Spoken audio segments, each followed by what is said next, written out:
Several sources indicate a rising risk of a U.S. recession. Goldman Sachs raised its recession probability to 35%, and Mark Zandi to 40%. Polymarket predicts a 40% chance.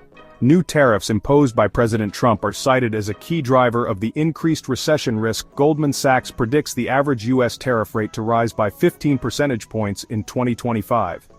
Goldman Sachs lowered its 2025 U.S. GDP growth forecast to 1.5% from a previous 2% and to 1% according to New York Magazine. S&P Global also lowered its GDP growth forecast. CNBC reports Q1 2025 growth at a post-COVID low of 0.3%.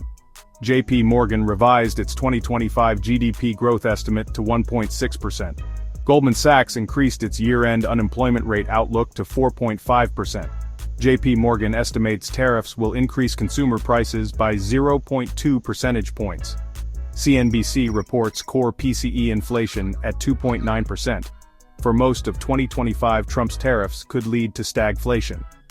Yale's Budget Lab predicts auto tariffs will raise new car prices by an average of $6,400, with imported models seeing increases up to 31% and domestic car prices rising by 3.2%.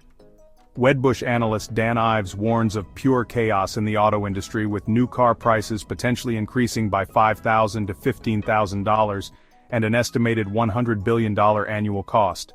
Arthur Laffer estimates per-vehicle cost increases due to tariffs ranging from $2,765 to $4,711 depending on USMCA exemptions. Mark Zandi predicts negative impacts on car prices and auto dealership jobs. Goldman Sachs expects 3 interest rate cuts from both the Federal Reserve and the European Central Bank in 2025.